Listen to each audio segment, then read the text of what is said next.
യേശു ഇപ്പോൾ യാത്രയിലാണല്ലോ. ജെറീക്കോയിൽ എത്തിയിട്ടുണ്ട്. Body guards പോലെ 12 പേരും ചുറ്റും നിൽക്കുന്നുണ്ട്. അവരുടെ ഇടയിലാണ് യേശു നടന്നു പോകുന്നത്. ഇതിനിടയിൽ തന്നെ യേശു ഒരു സെലിബ്രിറ്റിയായി കഴിഞ്ഞു. യേശുവിൻ്റെ ചുറ്റും വലിയൊരു ജനക്കൂട്ടം എപ്പോഴും വരാനായിട്ട് ഇങ്ങനെ കാത്തു നിൽക്കുന്നുണ്ട്.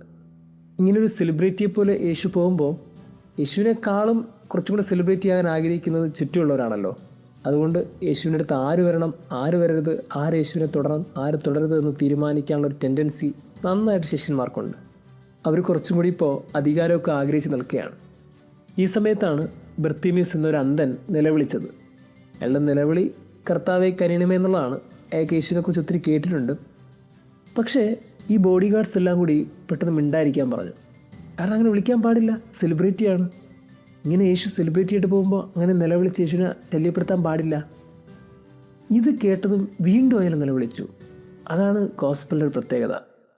എത്ര പ്രാവശ്യം ഒരു മിണ്ടായിരിക്കാൻ പറഞ്ഞോ അത്രയും പ്രാവശ്യം അവൻ നിലവിളിച്ചുകൊണ്ടേയിരുന്നു.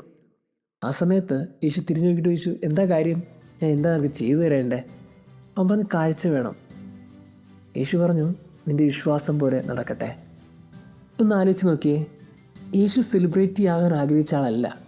പക്ഷേ യേശുവിനെ ഒരു സെലിബ്രിറ്റി ആക്കാൻ ചുറ്റുമുള്ളവർ എപ്പോഴും ശ്രമിച്ചുകൊണ്ടേയിരുന്നു. അതുകൊണ്ടാണല്ലോ അവനെ രാജാവാക്കാൻ അവർ പിടിച്ചുകൊണ്ടുപോയി എന്നൊക്കെ നമ്മൾ വചനത്തിൽ വായിക്കുന്നത്. ഇപ്പോഴും അതാണ് സംഭവിച്ചത്. അവർ പറഞ്ഞു, മിണ്ടായിരിക്കും, അങ്ങനെയൊന്നും യേശുവിൻ്റെ അടുത്ത് അപ്രോച്ച് ചെയ്യാൻ പറ്റില്ല. യേശു സെലിബ്രിറ്റി ആകാൻ ആഗ്രഹിച്ച ആളല്ല, പക്ഷേ ആക്കാൻ എല്ലായ്പ്പോഴും മനുഷ്യർ ശ്രമിച്ചുകൊണ്ടേയിരുന്നു. ഒന്ന് ചിന്തിച്ചു നോക്കിയേ, ഇപ്പോഴും അങ്ങനെയല്ലേ? ചിലരൊക്കെ പാപത്തിൻ്റെ പേര് പറഞ്ഞ്, പാപ സാഹചര്യങ്ങളുടെ പേര് പറഞ്ഞ് മനുഷ്യരേക്ക് യേശുവിന് ഒത്തിരി അകറ്റുന്നുണ്ട്. യേശുവിൻ്റെ അടുത്ത് അടുക്കാൻ പറ്റാത്ത രീതിയിൽ അവർ ഒത്തിരി ഇങ്ങനെ അകറ്റി മാറ്റി നിർത്തും. അങ്ങനെ വരുമ്പോൾ അവർക്ക് വല്ലാണ്ട് കുറ്റബോധമാണ്, വല്ലാണ്ട് വേദനയാണ്. വലിയൊരു പാപം ചെയ്തു എന്നൊക്കെ പറഞ്ഞ് അവർ ദൈവത്തിൽ നിന്നൊക്കെ ഇങ്ങനെ അകന്നു പോയിക്കൊണ്ടിരിക്കുകയാണ്. പക്ഷേ യേശു അടുത്തിരുന്ന ആരുടെന്നറിയോ? പാപികളുടെ അടുത്താണ്. യേശു ഭക്ഷണം കഴിച്ചത് പാപികളുടെ കൂടെയാണ്. യേശു ആഗ്രഹിച്ചത് അവരോടൊപ്പം ആയിരിക്കാൻ വേണ്ടിയിട്ടാണ്. പക്ഷേ ഈ ചുറ്റും ഉള്ളവരില്ലേ, അവരെപ്പോഴും യേശുവിനിൽ നിന്ന് ഈ സാധാരണക്കാരെ മാറ്റി നിർത്താൻ ശ്രമിച്ചുകൊണ്ടേയിരുന്നു. എനിക്ക് തോന്നുന്നു ഈ ചുറ്റുമുള്ളവരെ കുറച്ചും കൂടി ശ്രദ്ധിക്കണം. എനിക്ക് തോന്നുന്നു യേശുവിൻ്റെ അടുത്തേക്ക് വരാൻ കഴിയാത്ത വിധത്തിൽ എന്തെങ്കിലുമൊക്കെ നമ്മളെ മിണ്ടായിരിക്കാൻ പറയുന്നുണ്ടെങ്കിൽ ഉച്ചത്തിൽ നിലവിളിച്ചോളണം. കാര്യം നമ്മളുടെ കുറവുകളാണ് നമ്മളെ ദൈവത്തിലേക്ക് കൂടുതൽ അടുപ്പിക്കുന്നത്.